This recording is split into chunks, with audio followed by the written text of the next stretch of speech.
Good morning and welcome to the 19th official meeting of Season 2. Tell your assistant to answer all chats and voicemails. Just kidding, you can't afford an assistant. But get ready for a meeting you actually want to listen to. Welcome to As Per My Last Podcast. Today's episode has been thoughtfully organized into the following itinerary. First, we'll start with a little water cooler chat. Just everyday stuff to fill those awkward silences in the elevator while you're filling up your Yeti. Topics today include President of Argentina opposes legislation to let AI run companies without humans. Yikes. Scientists are making a case for nap rooms. Sign me up. In a new clinical study, nearly 70% of workers over 50 had persistent, clinically significant sleep problems. I'm not 50 and I got that. Coffee may activate cellular pathways associated with stress and aging in a good way. And a man was arrested in Wales for dressing as the Grim Reaper and staring at hospital patients from a roof. Wish they would do that at my office. Yeah, it's like my manager on the office floor.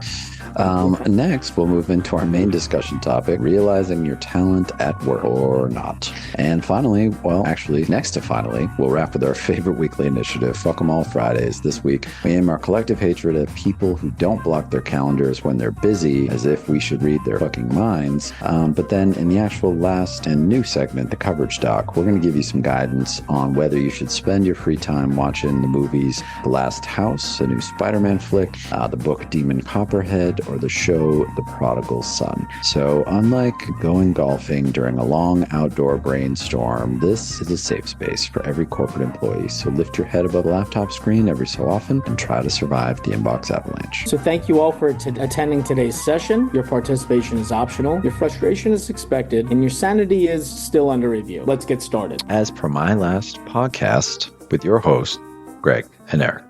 All right, here we go. Welcome to Water Cooler Weekday Update. The news you need to know so you can be informed at work without actually doing any research. Which, coincidentally, is also how most executives prepare for meetings. This week, AI wants your boss's job, scientists want you to sleep at work, coffee apparently keeps you young, and the Grim Reaper has entered the healthcare industry. So, pretty normal Wednesday. Yeah, that's right. All right, first up, we start in Argentina, where President Javier Milei's government has proposed legislation that could allow companies to operate using AI with little to no human management. Finally, companies can eliminate the last remaining obstacle to productivity. Employees? No, executives.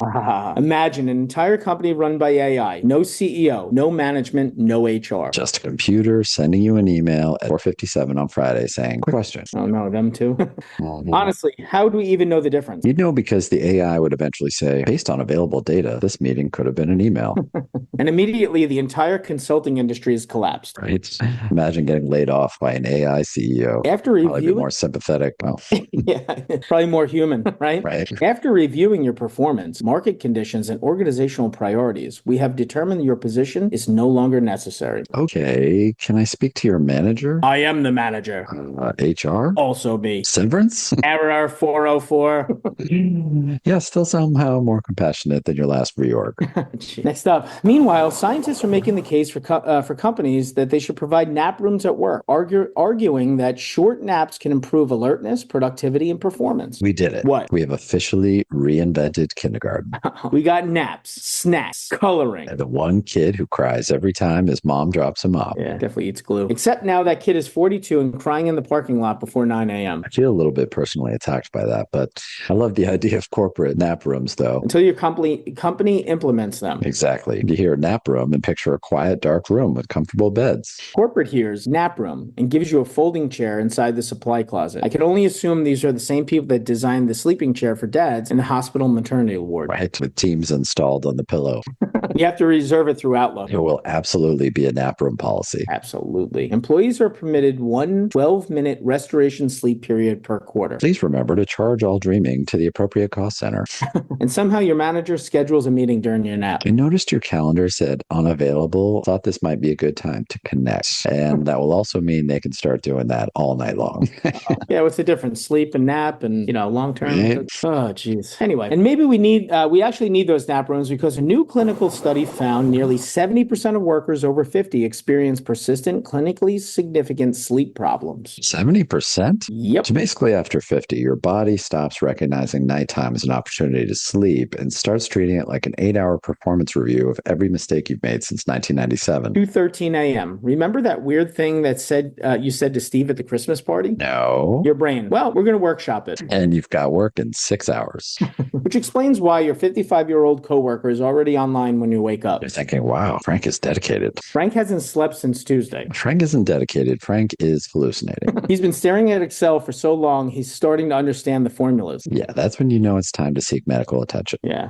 Nap rooms, they add the perks, and then they take it away by sleep deprivation and problems. So it's great. Right? Even itself out. Next up, but there's potentially good news. Eric, are you ready? Research suggests coffee may activate cellular pathways associated with stress response and aging that could help protect the body itself. Yes. You've been waiting for this your entire life. Finally, science confirms my wellness routine. Your wellness routine is Dunkin'. Apparently, I'm biohacking. For years, people told us you drink too much coffee. And now I can say, actually, I'm activating cellular pathways. Eric, you're on your 6th cup. I'm fighting aging. You're shaking. It's the pathways activating. Your heart rate is 146.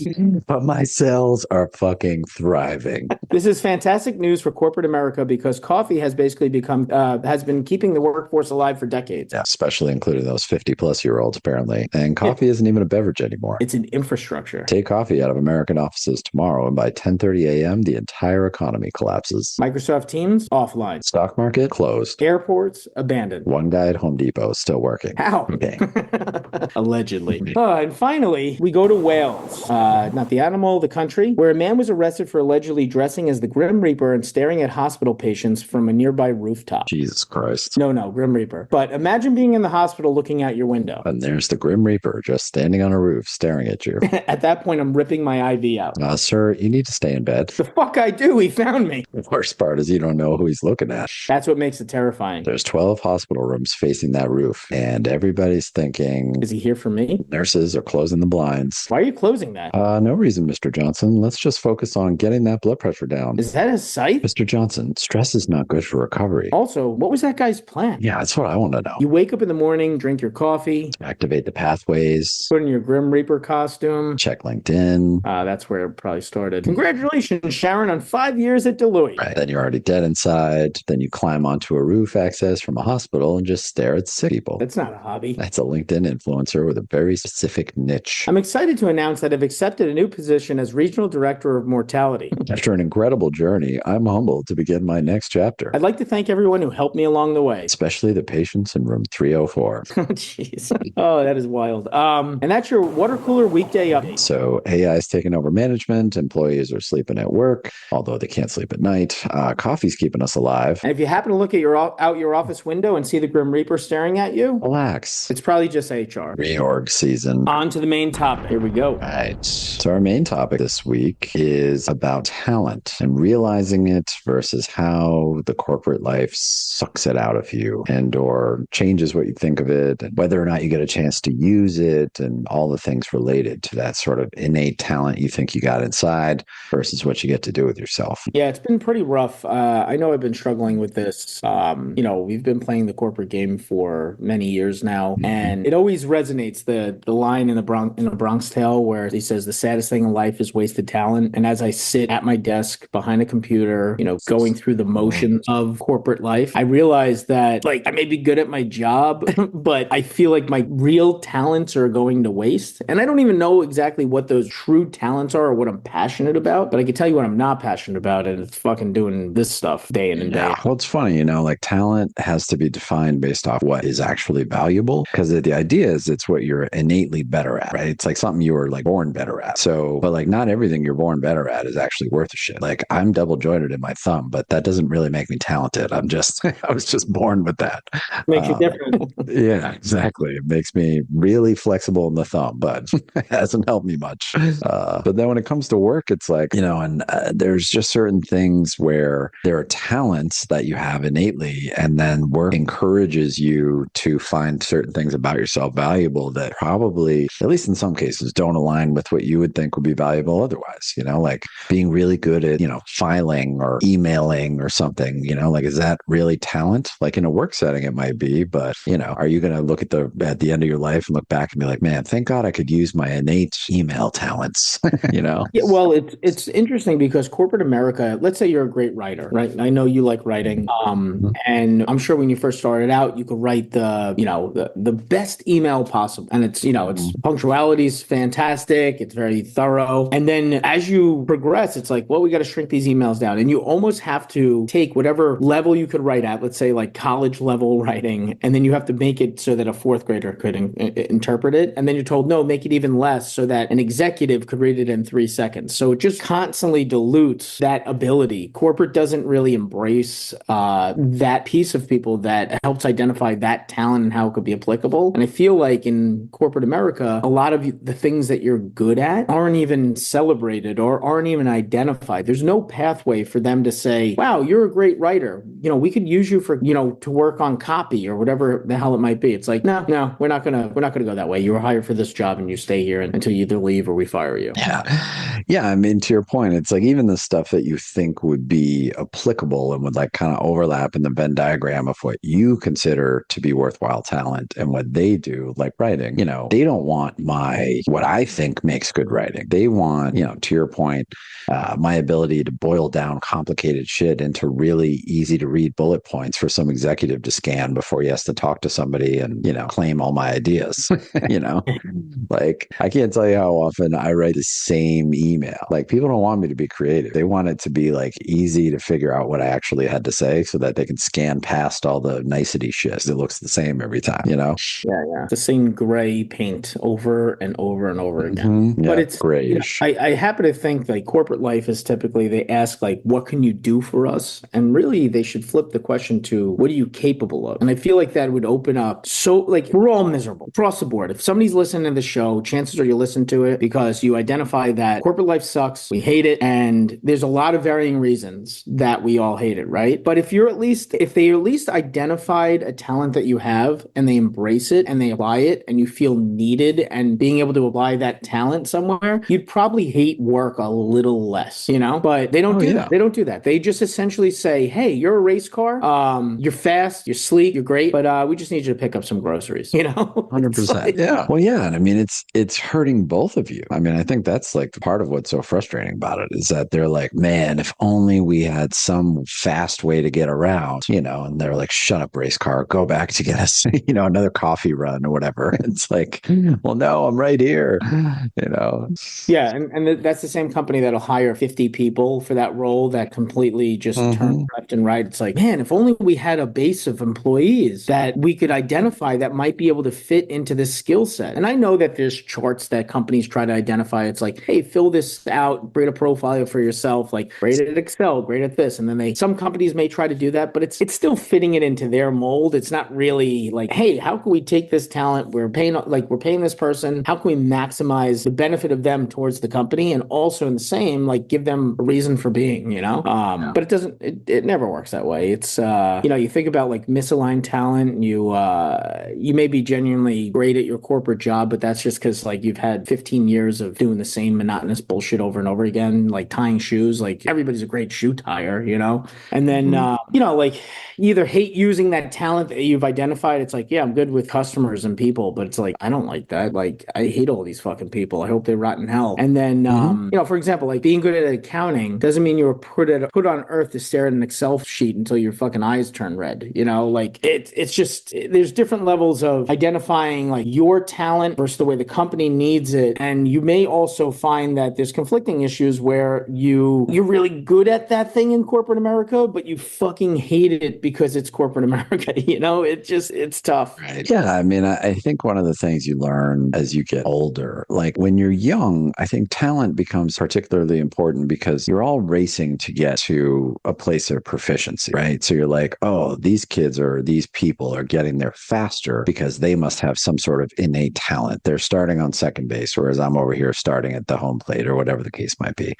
But I think as you get older, at least in my experience, one of the things I've I've grown to realize is that talent might rush you ahead when you're young, but really what matters long term is what you like to do. Because, like, as an example, I'm not talented at all with music, but I really like playing guitar. So I just keep doing it. And like, I'm not fucking Jimi Hendrix or anything. I'm never going to be, like some crazy guitarist, but I've gotten much better at that than many of the things that I have been innately talented at just because I like doing it, and that's where, like, when you think about that in the context of work, there's a lot of things that I ended up doing for work because I'm, maybe naturally more good at it. I'm good with people. I'm good at, whatever, certain types of like tech stuff, yada, yada. But it's not necessarily stuff that I like. So like, I don't want to keep doing it. And yet I keep getting better at it because I am spending time on it. And that mismatch grows between what I want to be doing and what I am doing. Yeah, I mean, think about it this way. You're indirectly, whether you like it or not, you're getting better at it because of the time that you've put in. You spent the last 15, however many years working in this environment, 40 hours a week. Imagine if you took those 40 hours a week and applied it to literally anything else. Like if you exclusively work 40 hours a week for the last 15 years guitar, you could be Jimi Hendrix, Exactly. Yeah. And it's just, you don't have that runway to be able to say, all right, well, I'm just going to dedicate to this and, fuck bills and food and shelter and all that fun stuff.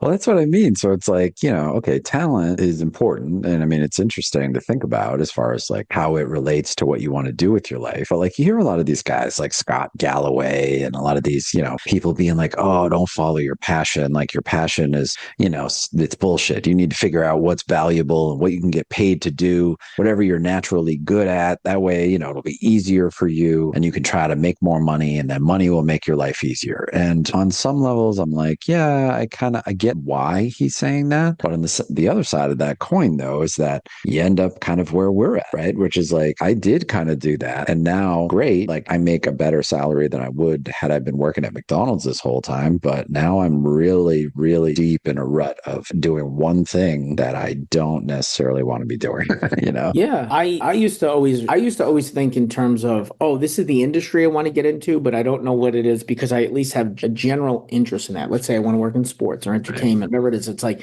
I like that stuff. I like to know the latest and greatest. I like to watch sports. I like to do all that. But how do I fit into that? But to break in, A, it's a low payment. You make a low salary. And B, like everybody wants to do it because of the appeal of it all, that they know they could take advantage of you. And then the third aspect of it is, well, what talent do I have that could be applied? And I don't necessarily know. Like, it's not like everybody could become the general manager of the New York Yankees. There's only one guy, and whether, considered good or not at it is a debatable comment. But, but you think about that. Let's just use the general manager as an example. It's like, okay, most people have a legal background, so they're good with identifying documentation. They're probably good at reading and interpreting, and then they probably have some kind of general finance / accounting background. So it's numbers, reading and writing, the basic fundamentals of math and arithmetic. And I feel like we all inherently have that, but some other people get opportunities over others. I don't know. But even in corporate America today, I always say, I'm like, I don't know what I'm really good at, but I know what I'm good at. It's just things that I don't fucking give a shit about, Right. Well, that's almost the cruelest thing, right? It's like the worst thing that you could have happen is being really good at stuff you don't care about. I think we're both kind of afflicted with that. Like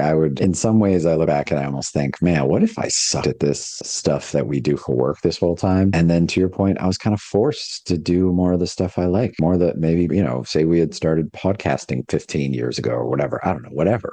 Maybe we'd be in a much better place now, but we'd have at least a sort of luxury. People. So what's that? Said, yeah, if we started 15 years ago, we'd have at least 3 or 4 people listening instead of the 1 to 2. Yeah, exactly. Instead of my mom.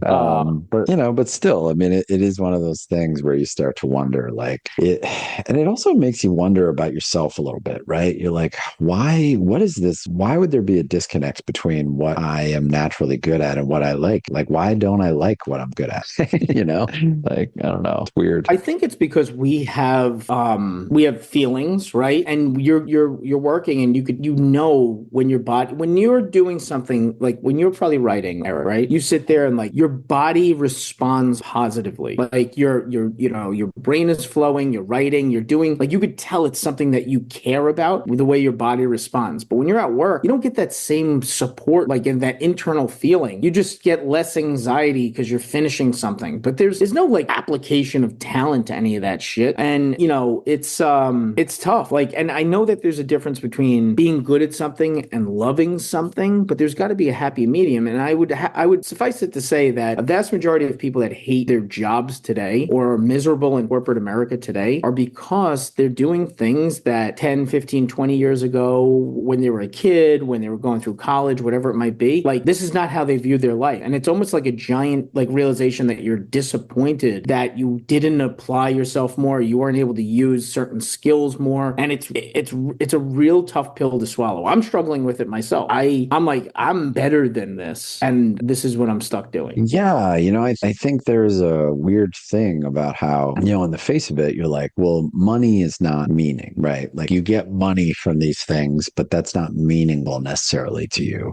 But then on the opposite side of it, you're like, well, if I'd grown up with money, that money could have given me the opportunity and the space to explore more of what I'm not only talented at, but what I'd find meaningful at a younger age. And maybe I could have found better ways to use that talent and use the things that I find meaningful to get money so that I wasn't in this spot. You know what I mean? And that's where it's like money is this weird thing that to provide opportunity. And it's like even now, and we've talked about this a little bit, I look at the FIRE stuff and all these different, flavors of FIRE now that they have the, financial independence, retire early FIRE. And that's really what it's all about though, is that I want to get to a place where I have the freedom to really explore the use of whatever I might be capable of for things that I care about, Yeah, I guess I never thought about that. Going through high school and college, the byproduct or the end result has always been I want to make money. But how I'm getting there was like, hey, I want to use this talent. I want to, let's say I play the trumpet. I'm awful at music, but it's like that's what I want to focus on. That's how I'm going to get there, and the result will be money because I'm applying my talent and something I'm passionate about. But I think a lot of people go through and it's like, well, I'm going to get a business degree, or I'm going to be in marketing, or I'm going to go do whatever the fuck it is. And it's just you're thinking, I just want the money, not the fun and skills that go into it that result in a lot of money. And don't get me wrong, there's a lot of people out there that probably identify that they have a talent and they were able to, I don't know, make surfboards for a living or customize like guitars, or relace baseball gloves or whatever the fuck it is. Like there's more opportunity to showcase your talent than ever before using social media and just online and AI and all this other fun stuff. But I think conceptually, the biggest fear that I have and everybody has probably out there is what if you never get the opportunity to find out what your talent actually is and be able to apply it? And I think that's the problem. Like we all like say, oh, I'm good at this, I'm good at that. But like, is that your real talent? And do things that you do or I do,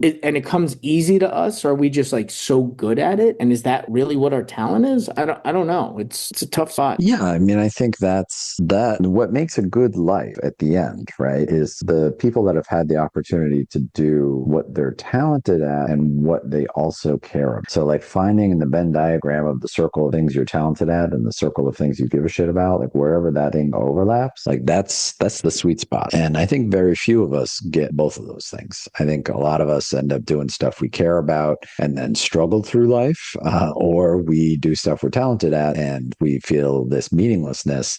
But to get both is a very rare opportunity. Yeah, I'm totally jealous on the people that get to do both. So fuck yeah. But at what point? Some of. Sorry, go ahead. Go ahead. Oh no, go ahead. No, I was going to say, at what point do we just accept this for what it is? It's like, all right, I got this job, it pays the bills. I seem to be doing it well enough. I'm at least meeting expectation. I'll tell you that much. Sure. Do I just accept it and just say this is what it is? I can't help but feel that I'm bigger than this, and I'm on like, and a lot of people are probably like, I'm on this planet for only so much time that there's got to be more than this, but maybe there's not, and that's the thing that I think scares me.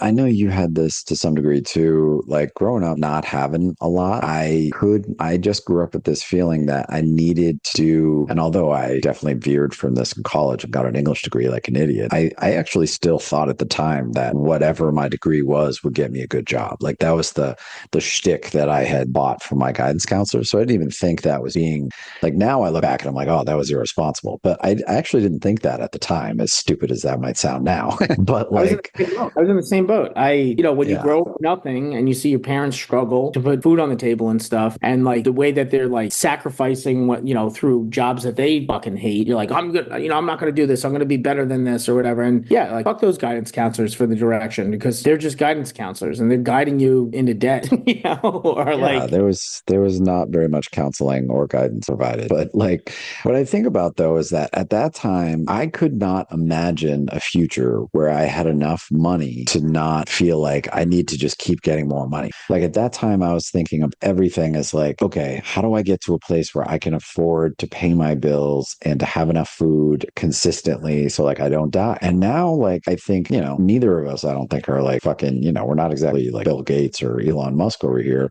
But this idea that I've gotten to this point where I'm comfortable enough financially that I can start thinking, like, to your point from before, like, is this it? Like, I'm comfortable. Like, I have enough and I'm not worried about starving to death. What else is there? I don't, I could keep trying to get more. And that's one way to do it. You see a lot of people doing that. That doesn't really do it for me. Almost at this point, I feel like you get to a certain point and you're just like, more is almost more of a pain in the ass, like more stuff to like worry about. right? But I don't know.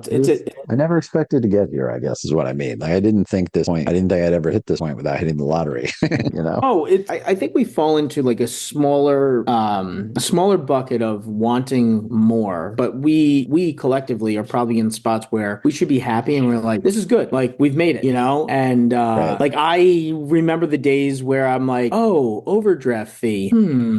Oh my God, yeah. How can How I about pay like when to swipe so that you're like, wait a minute, my check will go in before the overdraft fee is then processed. So if I go now, I know that if I do this, it will go through because of the overdraft fee. You know what I mean? Like those times when you're like, I have $8 in my account. If I swipe for 20 right now, I won't get the overdraft fee till Monday, but this check should clear by Monday morning. Oh my God, so true. Oh, those were hard times, man. Like God. And then you'd like go to the bank or you'd look at your bank account and be like, wait a minute, you guys had every transaction go through before the check went through. So you tried to hit me with like 5 overdraft fees. And then I'm over there trying to like drop kick some lady because I'm like, there is no fucking way you're gonna make me pay like, $200 in overdraft fees. Like, oh Is there gosh. anything more stressful when you're sitting out there and you're like, oh yeah, I'll pay for it, and then you're like, please don't decline, please don't decline, please don't. Yeah. Like, yeah, every week it was always like try to get to zero. It's like, oh, in college you're like, oh, I Mhm. made money, I could go hang out and stuff, and you're working, and I'm like, man, I wish I was like these kids that don't have to work and seem to have plenty of money to like eat food and go party and stuff. But Right.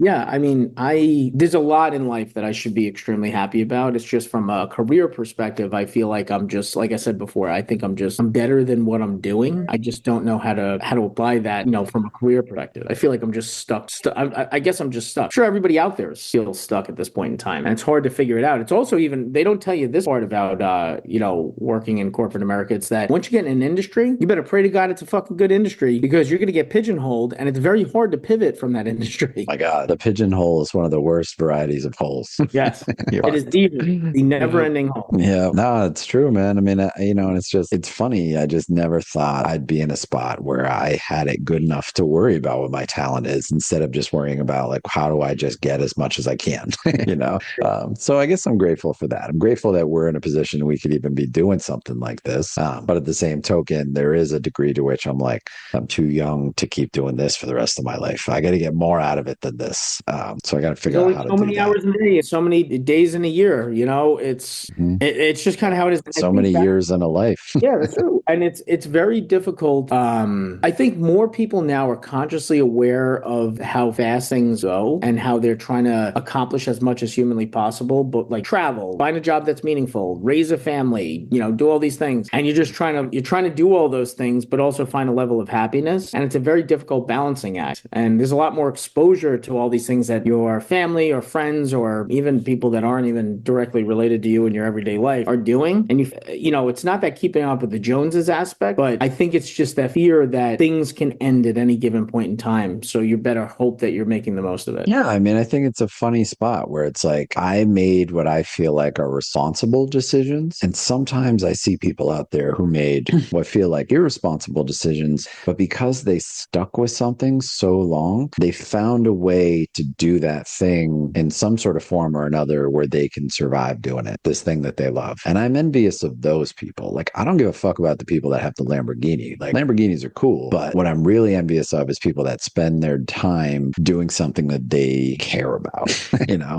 They played the long game and it's working. Yeah. I mean, there's shitloads of people that played the long game and failed. I just don't see those people on Instagram or, whatever. So I don't think about them so much.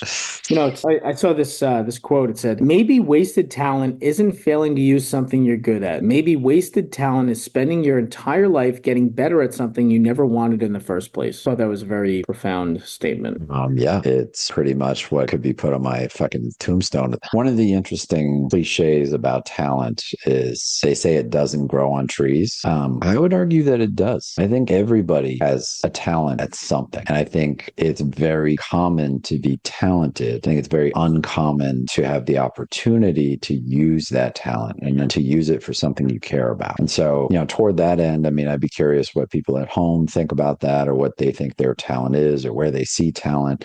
I can tell you one of the things that we didn't talk about yet, but I think it's just a general statement, is that I've worked with many people that are extraordinarily talented that toil away their whole lives doing fucking menial bullshit, and seeing that talent wasted, seeing that, love or passion that they would have for something else be, unnecessarily funneled into something else that they use all their energy for. There is a heartbreaking nature to that. And, on the opposite side, there are people that have no talent that get all these opportunities. And so, but talent in and of itself, I think, is something that people underestimate how common it is. And to what you had said earlier, more companies, more people, more of society looked at it from like what are people capable of providing? Not just what are you doing for me right now? Like, can you keep being the fucking, mountain mover with your shovel over there? But can you, like, what are you capable of as a person and how can you contribute? That would leave people a lot more satisfied and leave probably companies and society and whatever else like a lot better off,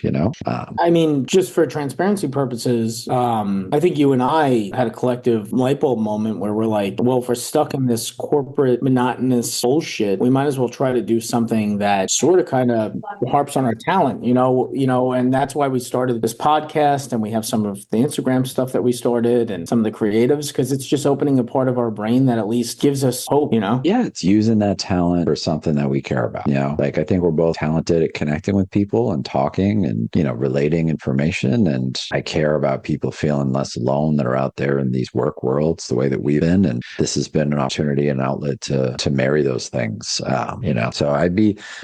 toward that end, I'd be curious what people at home are doing for that. Like, is there stuff that you at home realize, like, oh, I'm really good at this and I decided I could use it for that, and I turned that into a job, or I turned that into a hobby or a side hustle or whatever. Like, this was kind of our take on it. But yeah, I bet a lot of people, figure out or are forced to figure out creative ways to, maximize what they can out of their talents. I'd love to hear that. Yeah, that's a good point. But speaking of people that really just suck the life out of everyone, though, we do have a asshole of the week this week. It is our friend, Mr. Mark Zuckerberg. So, we're over here putting out SOS signals because we feel like we're wasting our life, on stuff that we don't give a shit about. Well, apparently somebody in Alaska was putting out a legitimate SOS signal from their boat because they were in real legit fucking trouble. They're putting this shit out over the radio. They have one boat respond and be like, well, we could try to help you, but we're not the closest. It looks like using any sort of, scanning system, blah, blah, blah. They see that Mark Zuckerberg's giant ass fucking yacht is like right beside this person that is struggling. And they're like, he should be able to help you. And he refused. He did not even respond to this person. So yeah, it's tough for Marky Boy to be a human, He's just like, I can't possibly waste time with saving someone, It's like one less person. Gosh, could you be more of a fucking asshole? Like, I mean, it's like you're in the asshole Olympics at this point. Like, Jesus Christ. It reinforces and it seems like assholes of the week are pretty much the same cast of characters, but it just reinforces that he's a piece of shit, a giant piece of shit. And when people celebrate him, we're all like, I don't know why collectively people haven't been like, fuck this guy. And I rue the day when he gets kicked out of his own company. That would be really nice to see. He's fucked people over his entire career. It's like on the spectrum-y type of fucking like emotionally void, horrible human being that surfs with fucking paste on his face. Like, fuck him. You know, like it's too inconvenient to help somebody that desperately needs it. And it's not like they're asking for any of his fucking billions of dollars. It's like, hey, I'm die. Do you mind like helping me not die? Yeah, like putting the champagne down for 5 seconds and then just letting me on your boat so I don't drown to death. He's probably sitting there. Can't be bothered. Voting session. I can't. You know what he deserves? Like, speaking of stuff from earlier in the episode, he deserves the shareholders of Meta to be like, you know what? We're going to replace you with AI. Yeah, like what you've created, you know? Exactly. We're going to let the AI just run the company because, you know, we find you to be a little too empathetic. I'm just surprised there's not more outrage, and maybe it's suppressed because he kind of owns a lot of the algorithms and the social media that we all consume. But Yeah. I'm just surprised that there have been people canceled for less than being a giant piece of shit that was okay with letting somebody die. I'm just surprised. Yeah, that's crazy. Yeah, crazy. These guys don't get totally written off and relegated to some fucking, you know, shithole like they deserve. They should just drop him in an island with no technology and hope for the best and see if he could survive. And if he doesn't, well, we have AI to replace him. Yeah. I feel like if you're worth more than like $10 billion, you should all be dropped into like some sort of Lord of the Flies island situation and be forced to like, you know, fight to the death. The Hunger Games of billionaires, that'd be awesome. Right? Who wouldn't tune into that shit? You know, now we need to write a book, The Hunger Games of Billionaires. My God, right? We could win. I guess I feel good. I don't know. Saying. Well, that dovetails nicely into our Fuck 'em All Fridays topic of the week, which is people so busy they cannot even be bothered to update their calendar to indicate that they're actually fucking busy. As in, Zuckerfuck, you were not that busy and you didn't do anything to indicate, like, if you had some legitimate reason why you weren't answering that SOS call, nobody fucking knew it. And apparently you couldn't be bothered to tell him. So fuck you, first of all. But generally, I'm trying to, not that I want to, but I have to set up meetings. I have to connect with people. I have to talk. And if you don't update your calendar and I put something on there and you're like, oh, I'm busy, you're making it 10 times more difficult for all of us. And it doesn't have to be this way. Please just fucking like communicate like a normal person. God. Or the worst is you put it out there because there's a spot on the calendar and it's like, oh, this seems to work for the 50,000 people I have to have on one single call. And then people are just declining it. And you're like, well, can you give me a reason? And they're like, oh, I have a lunch meeting, or I have, what was the one that somebody said to me? It's like, oh, I'm traveling. I'm like, well, you're fucking traveling? I was like, why is your calendar clear? Like, block off that you're traveling. It's not that difficult. Exactly. If only there was a way you could just show me that you're not available. Oh, wait. You know? These people are the same ones that are like, I'm letting you know when I'm on PTO. That purple strip is going on every day that I'm fucking out of the office. Better not bother me. But it's like, okay, sorry, I'll convenience myself. You know, not use, you know, a calendar that we all have available. But yeah, that's fine. Fucking maddening. So yeah, fuck those people. Fuck people that are inconsiderate about my time and about my ability to connect with them. And these are usually the same people that are like, no, you can't do this until I approve it. Or you can't do this till you talk to me first. And then you're like, all right, cool, let's talk at this time. I'm not available. It's like, you fucking kidding me? With multiple cancellations. It's like canceled. All right, let me reschedule. Canceled. It's like, can you just be a time that fucking works then? Like, you know, there is an option in the prompt that you could say, this time doesn't work. Can we do this time? Exactly. Like, why are you making it so hard? It's already hard. Make it less hard, you know? So yeah, fuck those people. Didn't realize, but like, you know, scheduling meetings, that's the talent that we're part of now. Oh my God. Talk about a talent I never wanted to fucking find. Oh my God. So yeah, fuck those people. Also, separate topic, but has to do with using our time. Fuck streaming services that are going back to putting shows out one episode at a time. I mean, I thought we got beyond this. You know, we've evolved to a place where we don't have broadcast TV.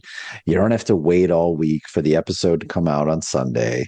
Like we were living in the future. It was wonderful. They put out whole seasons at a time. And now all of a sudden we're hustling backwards, you know, and people are like, oh, here's one episode. No, back to the Stone Ages with all that shit. And it's like, oh, not only are we increasing fees, you're only getting the show that you really, really only signed up for to stretch this out even longer. So we could obviously show our shareholders that this is working. And then it's also like, guess what? We're going to throw in some cool things called commercials that we were getting. Like what the fuck? It's cable TV, but now I have 50,000 apps that I have to follow through. No, I know. It's fucking insane. Again, it's all just like going backwards. I'm like, wow, so things are just going back to the way they were, I don't know how many years ago. Great. I think it's a game or a dance that they do where it's like, oh, well, we'll, go back to once a week. And then somebody 5 years from now will be like, you know what? We should just release it all at once. And like, that's so fucking innovative. Wow, you are. What an idea. Who would have thought? Oh, what a thought. So fuck them. Fuck the too busy to make yourself seen as busy people. Fuck Mark Zuckerberg. Fuck them all. Fuck them all. Yeah, and a note out there for the people that claim they're too busy. Newsflash, you're not. Like you're not Exactly. that important. So fuck. You're not. Literally no one is. If you're that important, then you should be able to be important enough to have an assistant that could then show you're too busy.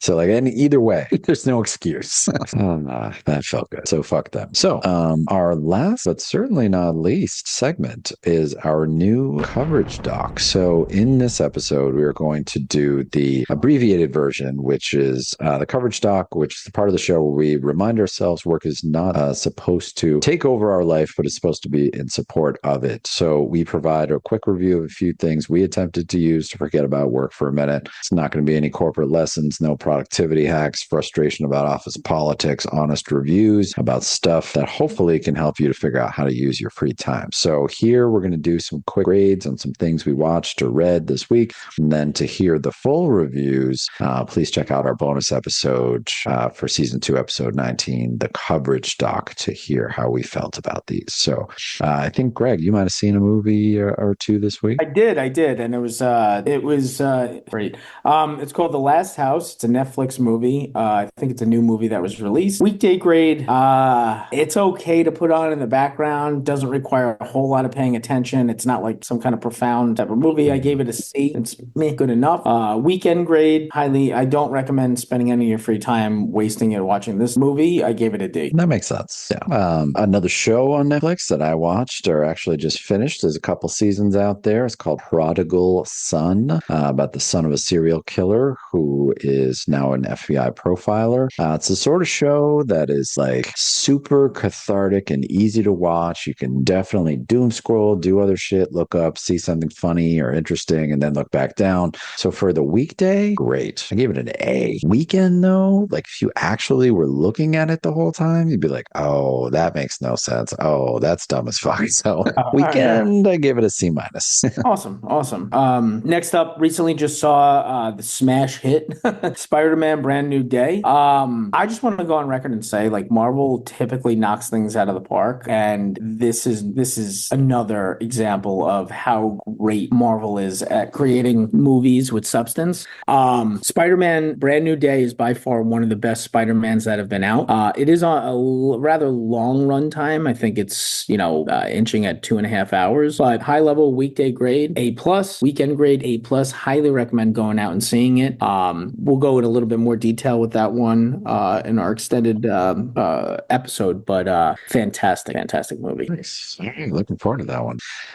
Then to switch it up a little bit, I ended up reading or finishing a book called Demon Copperhead by Barbara Kingsolver. It's won the Pulitzer Prize. It was a bit of her take on David Copperfield, that old Charles Dickens book, except for her, she set it in Appalachia. So like the mountains of, Kentucky and Tennessee and such, and about an orphan trying to grow up. Pretty interesting book.